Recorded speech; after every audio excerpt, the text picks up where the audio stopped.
And it's me, it's the one of the Puffins welcoming you to Starling Universe on call. And tonight I've got Kitten here. We've got Doug and we got Gary. Gary, how you doing? Not too bad. How's that, right? Good, doing good. I'm not sure how long I'll be holding this little kitten here, who's a numbnut. Yes, you are. And Doug, hey, how you doing? Hey, I'm here. How are you guys doing tonight? Good? Good. Yeah, good.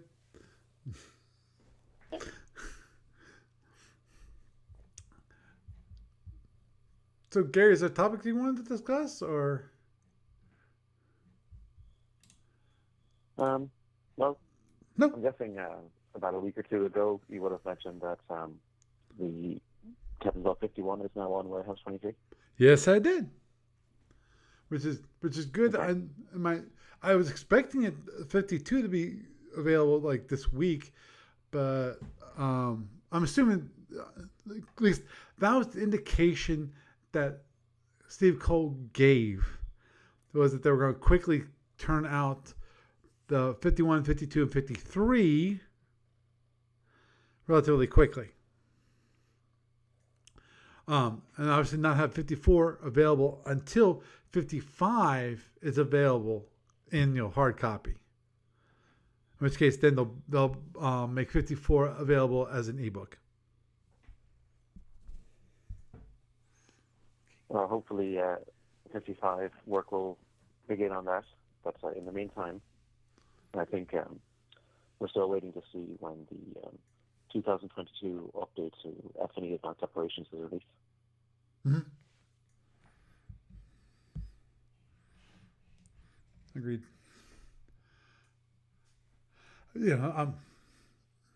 I don't keep track of the F&E stuff as well as I really should.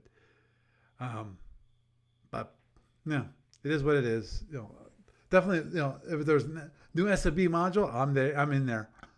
Or new FedCom set of ship cards, I'm there. That will definitely catch me. Because I don't. I can't. Well, back in the day, Advanced Operations introduced things like first generation X ships and rules for, I believe, fast ships as well. But it also had rules for things like heavy war destroyers. So since then, a bunch of additional X ships and fast ships and heavy war destroyer missions have module like variants have been given their own dedicated counters in the recently released tactical operations product. So the current edition of Advanced Operations has been revised to account for all of those innovations since then. Mm-hmm. Understood. Yeah, well, I'm glad that they updated F&E to include some of the newer ships.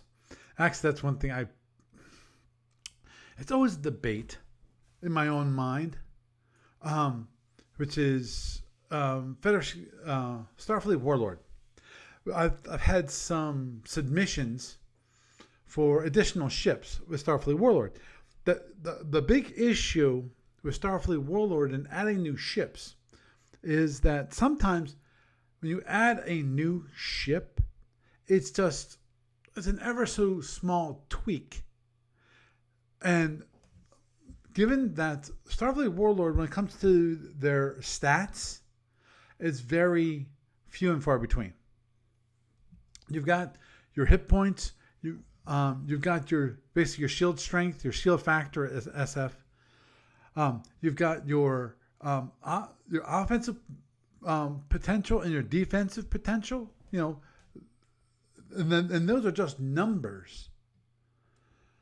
And the problem is that in Starfleet Warlord, that if you have too many that are too close to one another, people like that, but the problem is it causes this issue, and that is in Starfleet Warlord, if you purchase the same ship twice in the same orders, if you buy two of the same ship in the same turn, you get a 10% penalty. Means that second ship is going to cost you 10% more. And then I think if you try to buy a third ship, that's without, if you have any I think it's the event, special event occurs. There's a special event that occurs that says, okay, wipe that out, don't worry about it. But if you buy a third ship of the same type, then it goes up. That third ship costs 25% more than the original value, and so forth. It keeps on, I think that's right, but it keeps going up. There's a penalty for that. So the idea of adding like variants and other ships or just a slight tweak is just pointless, because it doesn't add anything to the game, and it's just, the only thing it adds to the game is the player's ability to actually sidestep the penalties to get a similar ship. Get two of the same ship and avoid the 10% penalty, because the BP, the actual EAPs, it costs economic points, which are the pretty close to BPV, except for scouts and so forth, whatever.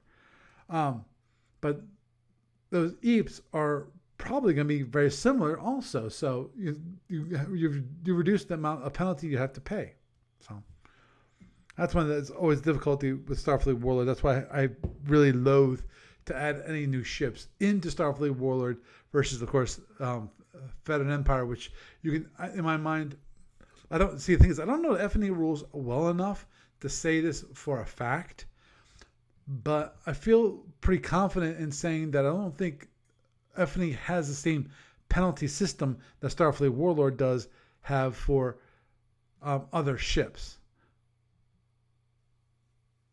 But usually I think those ships have to be available on a certain schedule. That's the only limitation. Though obviously in Starfleet Warlord they have the same kind of idea to a certain degree, in that they have the year of availability, and after that you can get that ship.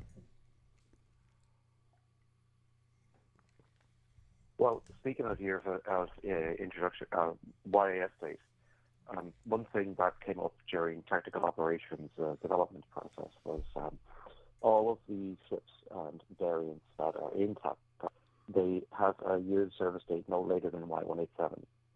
So basically there are any ships that are available through to the mid to end point of the ISC classification, because that's like the latest in the timeline scenario that F&E currently supports because of ISC war. So any variants or new ship holes that make their debut either in or after Y188, they'll have to wait until the Andromedan module is being worked on, which hopefully won't be too far in the future. Because there has been talk on the DDS about a new F&E counter sheet being done, because every time that there's an older set of counters that runs out and that needs to be reprinted, then one of three things happens.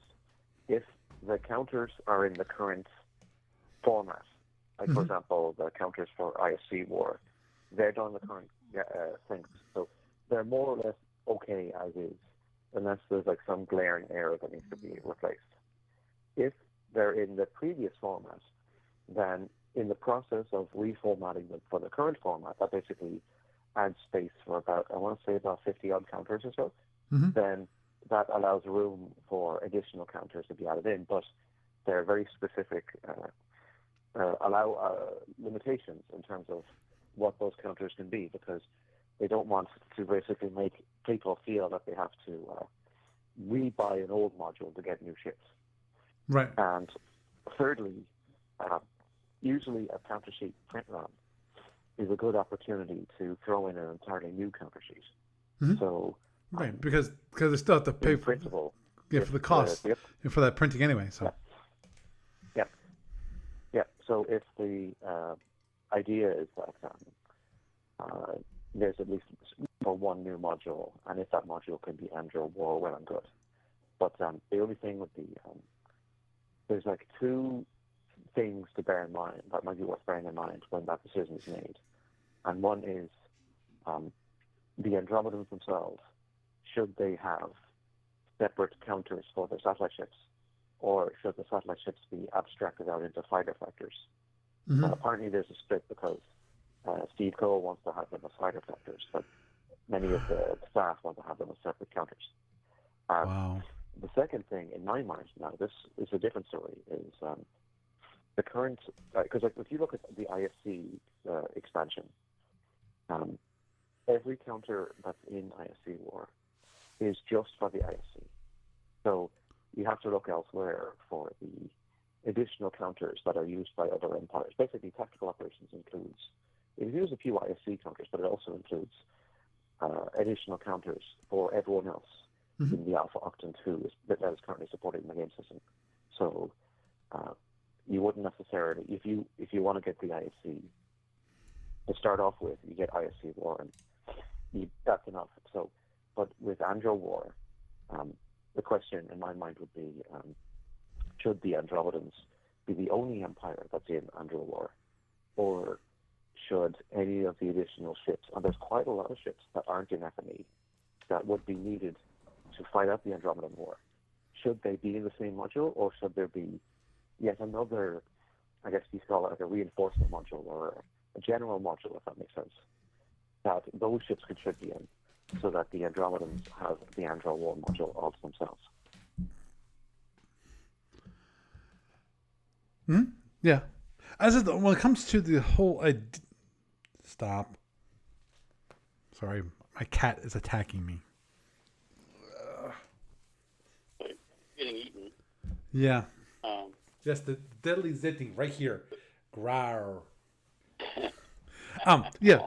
I was gonna make one comment about the FNE and the Andromedans and having the satellite ships as just fighter factors.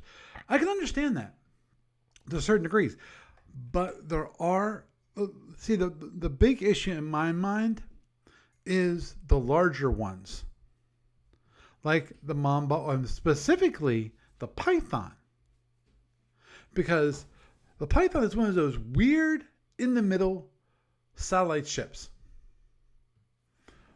because it's one of those satellite ships that can be a satellite ship, be actually brought into a mothership, but also, since it has a DizDev, it can also it can actually perform independent operations too. I can understand for certain. The same is true for the same is true for the Reconnaissance Cobra, which is it has one fewer TR beam to make room for it DizDev. So, but that's not even the end of it, because yes, you're right. On the one hand, there's the question about satellite ships that can move independently. So in theory, you'd think that they need to have their own counters. But then the other thing too is that if you look at, say, the Federation in Fed Empire, because historically they used the third way, like they didn't use fast patrol ships. There is basically like about 4 different types of fighter factor for the Federation, maybe 5, at least 4. So there's one for standard size 1 fighters like F-18s. There's ones for standard size 2 fighters, which is the F-101. Then there's a separate one which is only for the Federation A-20 heavy size 2 attack fighter. And there's yet another one which is only for the F-111. And the rules are such that you can't mix and match them. Like, you have to basically account for each of them separately. So you can't basically use F-111 counters to create A-20 counters. It doesn't work that way. You have to do the bookkeeping for them separately. So in theory, does that mean that you'd have to treat the satellite ships differently too? Like, you'd have to have one set of fighter factors for the smalls, like the Vipers, and one for the mediums and one for the large, so that you're not basically trying to create a Mamba out of medium-sized fighter counters, if that makes sense, or a Python, rather. Right. You're not trying to convert them out of the wrong fighter counter. So personally, I'm much more in favor of just giving the satellite ships their own circuit counters, but that's wait and see. I think the separate counters thing is probably the way to go. If I recall correctly, aside from the fact that most of them can actually move independently as ships without needing the mothership. There was some, and it's kind of a stretch, but I think there was some of their lore in that. They had a scenario about they lost their mothership and these other ships had to get home or get to a rendezvous point or something like that. Mm-hmm. But I think treating them as like fighter factors would be kind of like a bit off, considering the scale in SFB of how they're laid out and played. And I don't see justifying them down to abstracting them that much. That's just my thought on it. Mm-hmm. I agree. I agree. Now, I have a question that kind of piqued my mind when you mentioned that they are coming out with an Andromedan War module. mm-hmm. Are they going to do like a strategic move thing for the motherships, where they can move a lot faster than everybody else, or are they just going to leave them with the standard FD movement stuff? Well, they'd have to account for the RTS, but because they'll have to wait and see what ADB have in mind for them. But I wonder if you might need to basically come up with some sort of double blind system where the Andromedan player has their own separate map where they mark where their satellite bases are, and then the Alpha Empires initially don't know where it is, and then later on, when they figure out how to find them, then they have to try to find them. But then you'd almost if you can trust the Andro player, well, I'm good, but you might need like an umpire to make sure that when the Alpha Empires are finding those satellite bases, that they're in the right location. So it'll be a very different mindset compared to traditional F&E, where everything is on the table, so to speak, and you know where the IFC classification fleets are, or if it's a general war, you know where the Klingons and Romulans are, or except Rockers, even cloaked Romulan encounters are like appear on the board somehow. So it's going to definitely take a different perspective to try to handle it properly. Mm-hmm. Agreed. And I think handling Andromedans at the F&E level, I think, is going to be quite a challenge. Just because, as you pointed out, the RTN network, the whole idea. I know previously the Andromedans, before the actual introduction of the Andromedan War, the Andromedans basically were just like a Roman monster. That's how they were used, which is understandable. They came out of nowhere. They could attack you, all of a sudden out of nowhere, and that was the whole idea. That had that feel of what it was like with the Andromedan War. How they just show up and they attack people. But when you actually introduce Andromedans as a player empire, then you really have complications. As you point out, the whole idea of the RTN network and the setting up the RTN network. Because the question is, when it comes to the RTN network, I'm assuming that it's going to be player defined. Because it has to be player defined. Because if it's not player defined, the players, the Galactics are going to have. They know where the RTN network is going to be set up. They know that from the rules. It's like the whole idea of the D&D monsters. That as soon as, because I'm not sure if either one of you have actually played Dungeons and Dragons. But yes. Oh yeah, but how I'm sure you've done it. I know I've done it. You've read through the monster manual for Dungeons and Dragons, and you find out these monsters. You find out their abilities. You find out their strengths, their weaknesses, how you attack them, and so forth. And you memorize these suckers when you're playing D&D. And so that when the GM comes, it's you're facing a monster looks like this. Oh, I know exactly what that is, and so you easily can defeat them. Well, that's the same thing with the RTN. If you have the RTN that's always set up the same place, the same way every single game, you have to have to be player defined. They have to have the ability to place it wherever they want to, and that's so they can place it. In unexpected places. That another player would obviously. There's going to be optimum places to play it, and in some cases you can't place it there. Why? As an Andromedan player, you can't place it there because if you place it in the best location, when it comes to the location for an RTN node, when it comes to attacking the different forces that you need to attack, if you do it that way every single time, they're going to know where you're going to be placing it every single time. So there's no there's no it denigrates or scales back your ability to attack. So, yes, Doug. I have an idea and a question. And the question that goes with the idea is, it's been a while since I've looked through the rules for F&E. But did they actually handle? I'm thinking they did in some way.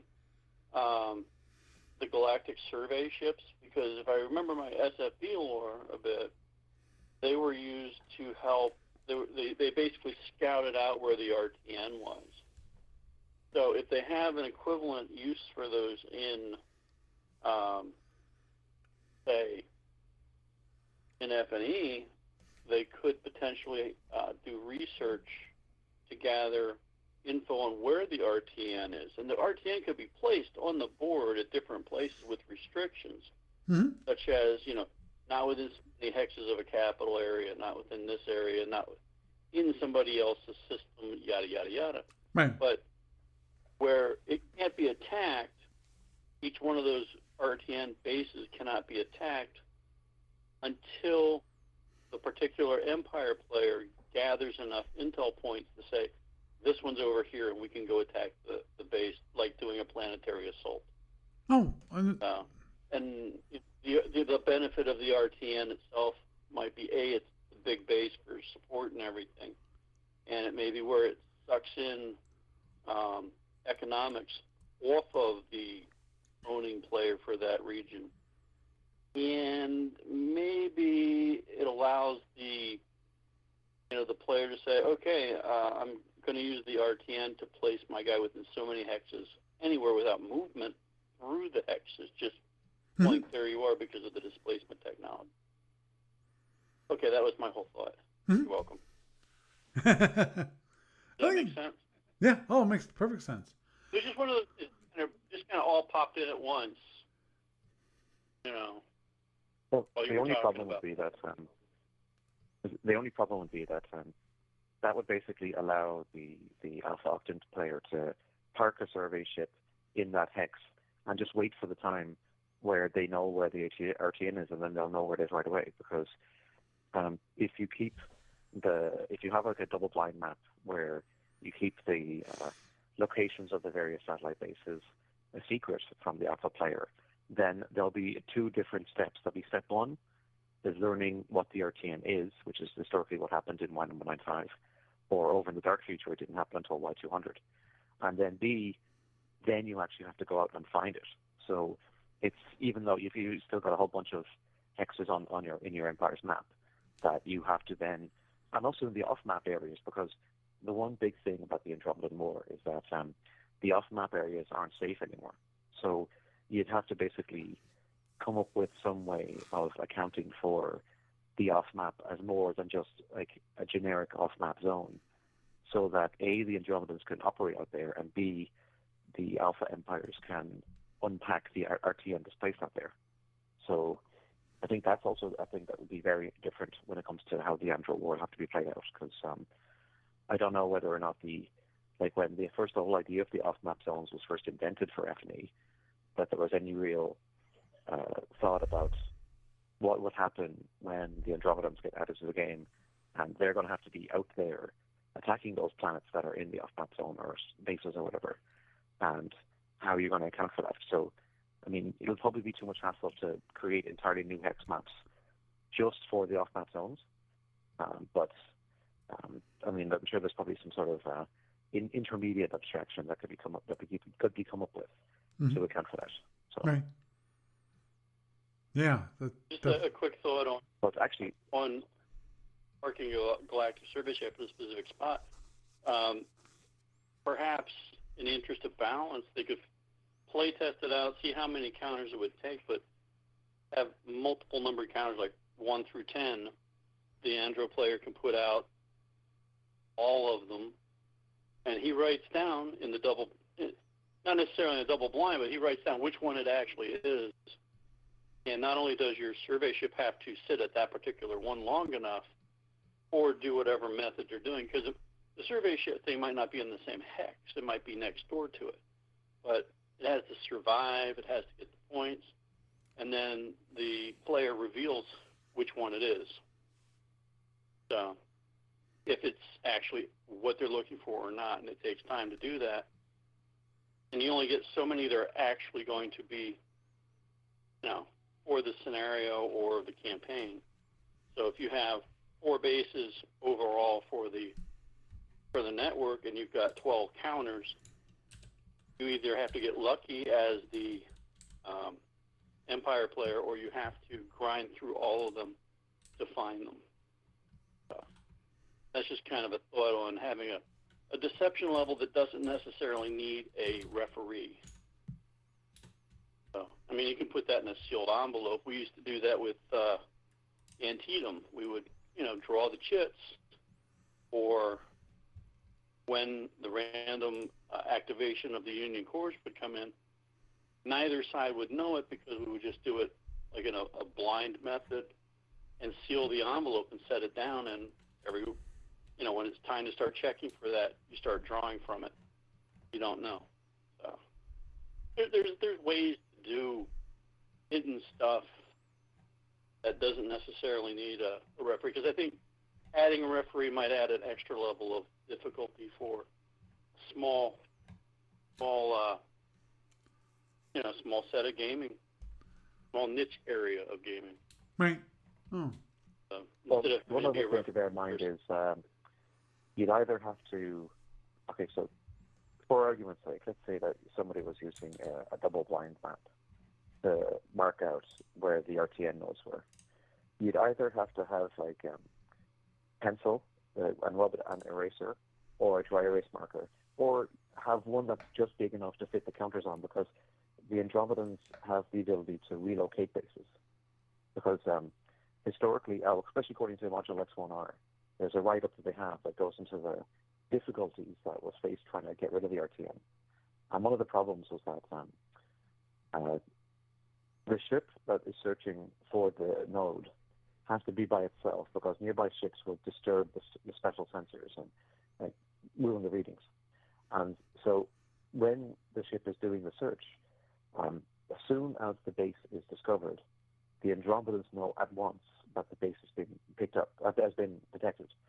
So the Andros basically have the choice. They can either zip in a mothership and pack up the base and move it to a different hex, which means that by the time the searching ship arrives to try to destroy it, it's gone. Or they could either leave the base to be attacked, which might sound good in theory, but if the Empire is basically being lured to destroy that base, then the Andromedans maybe have some other mischief that they're up to elsewhere. And then on top of that, there's also the ability that the Andromedans will have to build new satellite bases and new modules, like if they want to construct a base station or battle station. So, in a sense, the double blind map would have to be dynamic in and of itself, because it would have to allow Andromedan players to relocate bases and also to build new ones and position those, and also to upgrade bases. Like say if there's a very important base that they want to upgrade to a battle station, or even on top of that, because in one of the more recent is a relative term when it comes to satellite battles, but there's a module that included the idea of Andromedan monitors. And so monitors, they have their displacement devices removed. and they're stuffed in with other systems so that you'd basically find them parked near an important Andro RTN node. Like, for example, the nodes that lead through the galactic barrier out into intergalactic space, those tend to have a monitor with some mobile weapon platforms parked beside them to defend them. But the thing is that for the Andromedan player, because they don't, those motherships, the monitors rather, don't have the placing them in the first place will be a challenge, because you'd almost have to basically come up with a rule to fly in a regular intruder or conquistador and then convert the mothership to the monitor variant on site, and then maybe repurpose that as like for a different ship or whatever, like put it into a satellite ship to create a Python or something. And so I guess you'd have to have that on the double wide map too, because those monitors, they never use them to attack enemy planets or enemy ships or whatever. They only ever keep them in reserve. So you'd have to have those on the double wide map too, because you'd only be using the standard motherships and satellite ships to, appear on the map to be able to attack somebody. So I guess, I suppose what you could even do is, when you buy a standard box of basic set Federation and Empire, it gives you the paper maps of the eastern and western half of the Alpha Octans. But a lot of the professional, like the really high-end players, don't use that because they order from ADB the large-scale maps, like the ones that are much bigger and have the lovely color lamination, and each empire is a different color and stuff. And they also have the boxes to show you the various planets that are in each capital hex and so forth. So in theory, what you could even do is you could give the paper maps to the Andromedan player and have them set them up on a separate table, or put like the kind of thing that you'd use for like an RPG, like a screen to kind of like stop the alpha players from peeking a look. And you could basically use the paper maps to represent the Andromedan setting up the RTN and maintaining the RTN, if that makes sense. And then you could basically have the Andromedan player, or players, because you could have more than one player, like team up to be the Andros. And whoever is representing the Andros in terms of the on-map stuff, they could be the ones to place the motherships and satellite ships that are attacking enemy planets or enemy ships or whatever. That might sound complicated, but I'm wondering if that's at least our way of going about it, if not necessarily the best way. Mm-hmm. Well, it makes sense. But one thing I just want to point out about the monitor ships, if I recall correctly, when it comes to like the satellite ships and ships without DizDev's device, they can still travel not outside the RTN by strategic movement. They're slower, but they still travel the distance, basically, but it's not as fast. Well, we'll have to see about that, but I'm not sure, because I think that it's operational movement is what it's like, what they can do, but the operational movement is slower than for an Alpha Empire. But the strategic movement is tied directly to the displacement device. So, like for example, an Alpha, like a Federation CA, can move 6 hexes a turn using operational movement. It can go faster using strategic movement, but then the Federation only has so many strategic movement points that it can spend to account for that movement. So, I guess with the Andromedans, you'd have to inverse that. So I think somebody was suggesting years ago that the Andromedans might be given unlimited strategic movement, but at the same time, maybe their ships can only move like 3 or 4 hexes without the DizDev. And that would be a big disadvantage in terms of, like, if the Alpha Empire succeed in clearing out all the RTN nodes within those 4 or 5 hexes, then it means that even if you do have a mothership with a DizDev attached, it's stranded basically. So you basically have to move using operational movement to get close enough in the next turn to use it to escape by the RTN. But in the time that you're moving, you're vulnerable to being being caught out by Right. the Alpha empires. So that's actually historically close to what happened when the RTN was being destroyed, because near the end, like in the run-up to Operation Unity, there were so few RTN nodes left that any Andro motherships or BizDev-equipped satellite ships that hadn't already escaped were on their own, basically. And so they either had to go underground or they'd get caught trying to make their way back to safe ground. So, but actually, what I'm also thinking is, in terms before, because either way, doing the Andromedans for FNE is going to be a massive deal. But I think that there might be 3 test cases that could be worked up in order to get a sense about, at least at the tactical level, how the Andromedans work in a relatively open setup, so that you don't have to worry too much just yet about the implications of the RTN. For example, in Module C3A, there is an SFB campaign, mini campaign, that is all about the fall of Demorak, the capital of the Lyran Democratic Republic. And it has orders of battle drawn up for both the LDR as a defending empire and also the Andromedan forces that were used to subjugate it. So you could use that campaign as a basis to be able to test out on the tactical level, at least, how you'd fight out the battle rounds using the incoming Andromedan motherships and satellite ships against a fixed number of defending LDR ships. So you'd be able to basically play out those rounds and get a sense of, like, in terms of the balance, are the Andromedans working the way they should? Or if not, what needs to be changed in order to dial them in correctly? Right.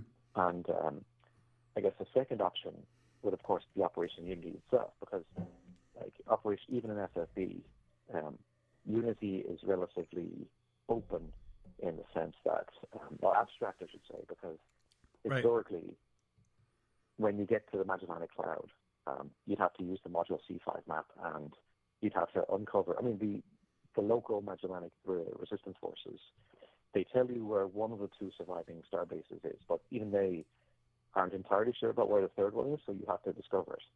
But in the original abstraction for Unity that was done before Module C existed, you basically just had a generic set of 3 links going to the LMC, and then you had just an abstraction to represent where the starbase would be, because back then there was only one Andromeda starbase. There wasn't any more than that. Right. So you could basically now, of course, much as I would like to see a full FNE scale updated polished version of the hex map, I'm not expecting that to happen. Right. You're realistic on that category. But at the very least, there would probably have to be at least some sort of abstraction to basically show, okay, here's where the Andromedan places his starbase counters, and here's where he manages the ships coming in from Andromeda, and then these are the routes connecting to the Alpha Octant to travel to and from.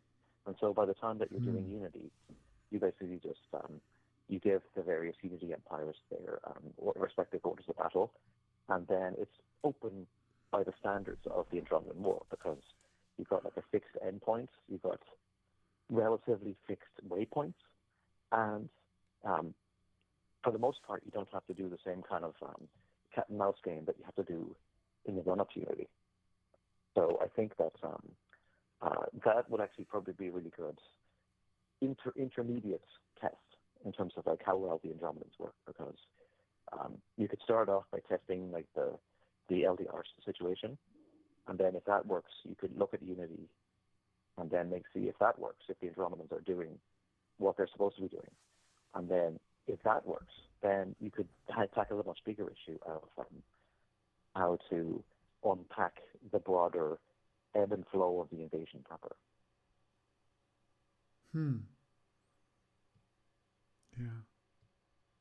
Yeah, actually, you bring up an excellent point, I think, which is with after the Andromedan War, how to handle the transition. That is the transition from, okay, we've completely destroyed the RTN network of the Andromedans. Now, together as the Alpha Octant, we're going to go attack we're going to go up to the LMC, and we're going to destroy the star bases, that are up there. However, following them back to the LMC, or however, I forget exactly how they figured out they need to go to lesser manage, the LMC. I forget that part of the history, but still, but the big point is, as I pointed out, which is that the transition. How do you handle that? Because during the Andromedan War, the Andromedans weren't the focus of it. They just happened to be an underground. Basically, they're a war underground.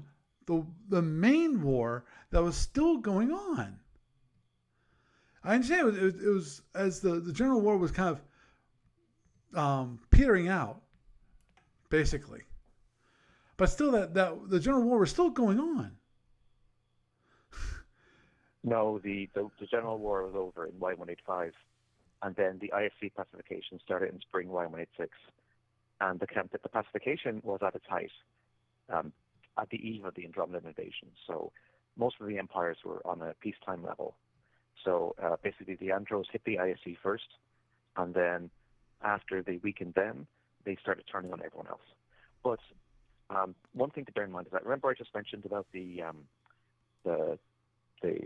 monitors? Mm-hmm. So one of the ways that they discovered the monitors was because in the process of clearing out the RTN, they were doing sweeps of the various map hexes along the galactic rim. And eventually they found 3 locations where the Andromedans had placed battle stations defended by monitors. And they could tell from the warp trails that were going through the galactic barrier that these were the 3 entry and exit points from the Milky Way to the routes heading over down to the LMC. So basically, once those bases were destroyed, the Alpha Empires were to send ships to the galactic barrier themselves. And once they were on the outside, they picked up the emissions, like the warp traces, whatever, Mm-hmm. that warp led trails, them yes. to the 3 routes going to the LMC. So they could basically pick up the remnant, the warp traffic, actually, I could say, that basically went between the nodes, because there was so much traffic that the Andromedans were passing back and forth, that once you got through the far side of the barrier, they were able to pick up on it, and they knew that they led in the direction of the LMC from each of the 3 waypoints. So once that was known, then Operation Unity could be assembled to go through, to send task forces through the barrier at each of those points, and then have them converge in the LMC after fighting their way through the various nodes in between. Right. But what you could also do is that one of the interesting things about Unity is in Module C3A, they go into more detail about the Darwin's dark future timeline, the one where the Darwin vanishes for 12 years. And in that timeline, the surviving Alpha empires actually did try a similar, like a smaller scale version of Operation Unity. They called it Operation Co-Dominion. But that only had 4 empires involved. It was on 2 axes of advance. So they either never found the 3rd axis, or they just didn't have the strength to tackle it at the same time. So in principle, once you have the abstraction worked out in terms of, like, here's the map that you use for Operation Unity, you can also use that same map to try to play out Co-Dominion. And you can actually see the difference, not just in terms of how much more powerful the Andromedans still are. Like, because the thing is that if only 2 of the routes are being attacked, then the third route is free for the Andromedans to send ships to and from the galaxy. And on top of that,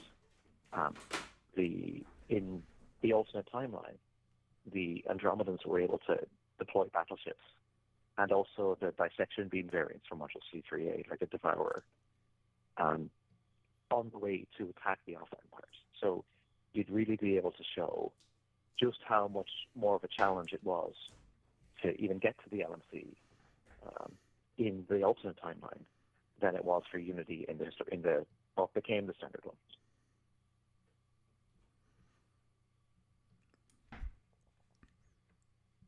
Okay. Interesting.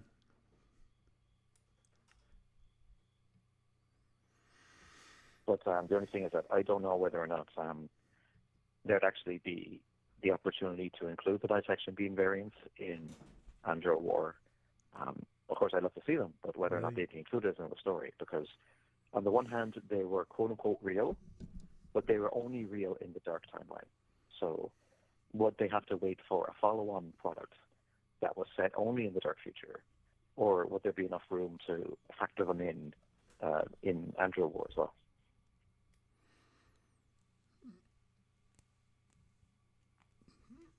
Yeah. I don't know. I honestly don't know. Can you say hello? But there's one video you can actually see my cat, who's currently laying on my shoulder.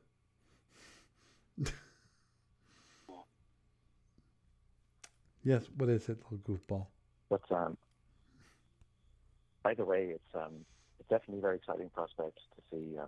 Actually, before we go any further, sorry to hog the conversation yet again, but that's fine. I was mentioning. Hey, I like talking about the Andromedans. Come on, you know me. Okay.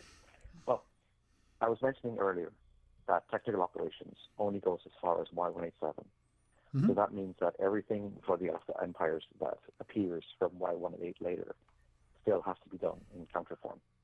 And that's important for a couple of reasons. Because for the one thing, when the Andromedans invaded the ISC, 2 big things happened to the ISC.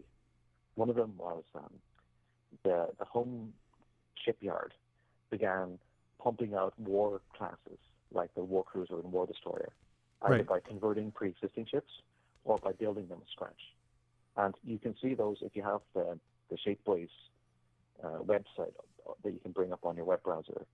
You can that can help remind people what those ships look like, because some of those are actually they're available for the ISC on the Shapeways storefront as we speak. And what's also on Shapeways is so before the invasion started, the ISC had a whole bunch of bases that they ran along the neutral zones. So from the edge of ISC space all the way to the border between the Lyrans and the Klingons and Hydrants, just right up to the edge of Budar space. And so when the Andromedans attacked, they destroyed some of those bases, and the remainders were basically cut off from home. So they weren't able to be fully withdrawn back to the ISC. So instead, the surviving bases ended up having to coalesce into these cantonments, and they basically had to try to survive long enough so that later on they could be repatriated home. But while they were isolated, the ISC engineers came up with a way to convert some of their ships into system ships, and they're ones that basically they have like a large hull section welded onto the bottom, but what they don't get is additional warp power. So say, for example, if you've got a light cruiser that can go speed 31 ordinarily, when you weld the module onto that, the system cruiser gets a move cost of 1, but it still doesn't get any additional power. So now the ship can only go speed 25. So that is basically all those ships, both the war cruisers that would have been built at home, and also the system ships that were built, converted rather, out in the cantonments, as well as the fast blockade runners that were used to ferry spare parts to and from them. those all need counters. And so that's just the ISC, because another thing that was missing in TACOps, because you might recall I was saying that tactical operations included a whole bunch of counters for mission variants of heavy war destroyers. So, for example, most empires have their fast patrol ship tender variant, HTW, Right. and the Federation have a variety of different, like they have the F-111 tender, they have a different F-111 tender that has only 4 F-111s and a pair of special sensors, and then they have an A-20 tender, and they have like F-101 and so on. So what have not yet been printed in counter form are any of the advanced technology HTWs that were in Module X1R, and any of those variants. And this will be pretty important, especially for the Federation, because since the Federation never built PFs, Right. they are not able to use heavy PF tenders to hunt the Andromedan RTM the same way that, for example, the Romulans have the Sparrowhawk EX. So it's basically a Sparrowhawk with special sensors and a flotilla of fast patrol ships. And you can send that to try and destroy a satellite base. Now, the Feds don't have that option. But what they do have is you can take a Fed advanced technology heavy war destroyer and give it the same recon heavy carrier variant where you basically give it 4 F-111s and a pair of special sensors. And it's semi-good in terms of being able to go after RTN nodes. But that's called the Z variant in FNE terms. Like, it would be the HWXZ when it ever exists. So Federation players are going to need those, because even though you have the advanced technology collective survey cruisers to lead the charge in terms of hunting the RTN, Federation space is quite big, and especially if you factor in the off-map zones that they would have by then. So you're going to need a lot of ships to be able to overturn the RTN even just within Federation territory.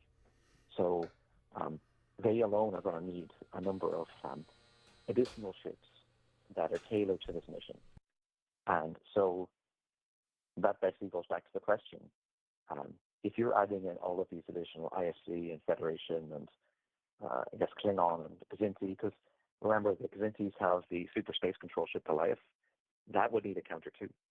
So are you basically overloading Andro War as a product in and of itself by putting it in with Andromedan mothership and possibly satellite ship counters? Or is it better to just split them off again and have a new module that's just to get the other empires up to speed, and then let the Andros have their own module to themselves?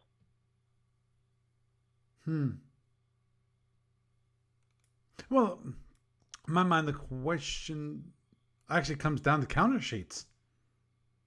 Really. Mm-hmm. Because of how many counter sheets do you plan on having in the Andromedan War module? In that box. I think that's going to be part of the issue, in that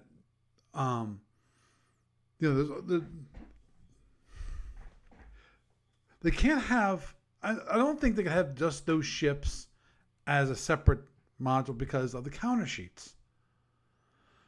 And it seems small when it comes to F&E. Now, obviously, they could add it in a previous, in another module, and so bulk up that one. And in theory, you can cut back on like one sheet with the Andromedan War, but what's the point? I'm assuming that ADB has a certain number of sheets that they like to have in each module. In other words, it keeps the weight the same, shipping costs the same, things like that. Production cost the same, or approximately the same, because obviously part of the production cost is going to be how many when you actually get a printed copy of the rules. How much does a printed copy of the rules costs? Because each page is going to cost them additional money. because you have the paper, then you have the Well, ink and all that kind of thing. But don't. Sorry, I was just going to say, I don't think that all FNE products are equal in terms of the number of counter sheets they have. So, for example, SFU War comes with a lot of counters because they had the biggest fleet in the Alpha options at the time. They're doing the pacification. And as I say, that's only just their peacetime ships. So all those wartime ships that then used for the Andromedan War aren't on there. So that one has, that's a particularly hefty module for a single empire to get. But on the other hand, there were counter sheets that were done up for the minor empires, the LDR, the Sultorians, and the Lyran Democratic Republic. And I'm fairly sure that they actually have a smaller number of modules, counter sheets rather. Or maybe because you're splitting it between three small empires rather than one big empire. mm-hmm. And on top of that, that recent module that came out, Tactical Operations, if I recall correctly, it comes with 4 counter sheets. 3 of them are copies of the same one, so you get multiples of whichever ships those are. And then the 4th one is you only get one at a time, and those are more obscure variants that historically only appear maybe once or twice in the timeline. So, and so I do believe that, if I recall correctly, there's a certain amount of flexibility in terms of dialing in how many counters you're going to need for a given empire. And because we'll also see that soon as well, because I believe they've actually already printed the counters for FNE Civil Wars. So that's going to be Republican Romulans, Rebel Lyrans, that sort of thing. That module hasn't actually been released yet, but you can order the counter sheets as spare parts directly from the ADB shop. So it does get kind of weird sometimes in terms of the scheduling of the actual rule sets, or the updates for the rule sets rather, running on one track, and then the logic of printing the counter sheets on the other.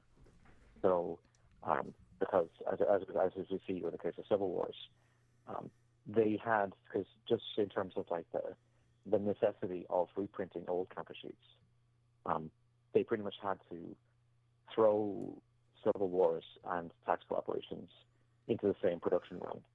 And so Civil Wars, as I say, it has the actual physical components ready before it has the rule set that you can buy or download or whatever.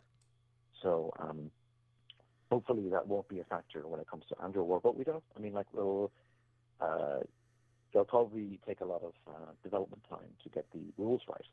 But then the stakes are higher because, like, even just as simple as deciding how are you going to use dedicated counters for the satellite ships, if it's going to be a longer time to work out the rule book rather than choosing the counters, that's going to be a really big decision to make early in the development process, if that makes sense. To basically say, all right, we're going to go with fighter counters, or we're going to go with separate satellite ship counters. So it's, I mean, I'm not trying to panic or anything, because I'm sure it'll all work out in the end. But in the process of getting there, it'll be an interesting thing to watch out for. Because, of course, there's FNE is not the only game that ADB works on. I mean, there's going to be demand for other development projects, like Captain Block 55, and hopefully SFB Module X2 at some point, and FNE things like you were talking before about, like X-Ships Attack. Actually, I don't know if they need counters or not, but they do need ADB development time for it. Mm-hmm. So, understood. Getting everything lined up will be an interesting thing to keep an eye for. Understood. Yeah. I just want ADB to produce more products. Now, I understand that they've got a limited number of people, a limited amount of time that each person can work on things. And Steve Petrick just came back from an extended illness, and Lord knows illnesses have been health issues have been, in the past 10 years, have been quite a challenge for ADB. Well, health and family issues. Because in the past 15 years, part of that I think was his Steve Cole's brother's death, and and of course his own health issues. And that, and of course, now Steve Petrick's health issues. Which you want to give some slap on that one, because he was being smart about it, Grumble. Hopefully he's learned his lesson. He'll take at least as good care of himself as he can, given his current situation compared to what it was many years ago. That was one thing that Gary, you missed out on, and if you were online, you would have missed out on anyway. I'm not sure if you watched the YouTube video at all for last week, because last week was definitely a YouTube one because of all the pictures from the previous origins that I was showing on screen. And they were part of the YouTube video, and when I think about Steve Petrick, I don't think about the latest picture of him, being, old and frail. I'm used to the way when I think about him, I picture the person that I knew like 15 years ago, which is a totally different person when it comes to the way he looks. So, it is what it is. Yeah. Yeah. We're getting younger. Don't remind me, because I'm starting to feel it. I'm starting to feel it in my bones. Yeah. But anyway, I think with that we'll wrap this thing up for tonight. Obviously, we never got to the original topic, which it happens around here. This is not the first time, and sure, it will not be the last. And as I always have stated in the past, which is, I can announce the topic for tonight, but the topics are subject to change without notice. So, it is what it is. Anyhow. Well, that's the Andromedans for you. They show up when you least expect it. What was that? I'm sorry. Say it again one more time. I'm saying that's the Andromedans for you. They show up when you least expect it. Yes. Agreed. Yep. Well, Doug? Yep. You have a good night. Hey, thank you very much for having me on. Plug. Gamers a winner, etc. Yep. Everyone go to gamersawinner.net. And you'll find them. Oh, yeah. Okay. You have a good night. Gary, it's always a joy to have you around. You have a good night. Thank you, and have a good night. Okay, bye. So, the original topic went out the window. Of course, you guys didn't even realize they had an original topic, which was something other than this. But anyhow, great discussion about the Andromedan War and F&E, and some of the interesting issues that will definitely ADB will have to resolve. And that I think of all the F&E modules that are currently out there, I think the Andromedan War is going to be the most challenging, the most interesting of how they figure out the issues that we've discussed tonight. So, with that, I am Paul Franz, and I bid you a good night.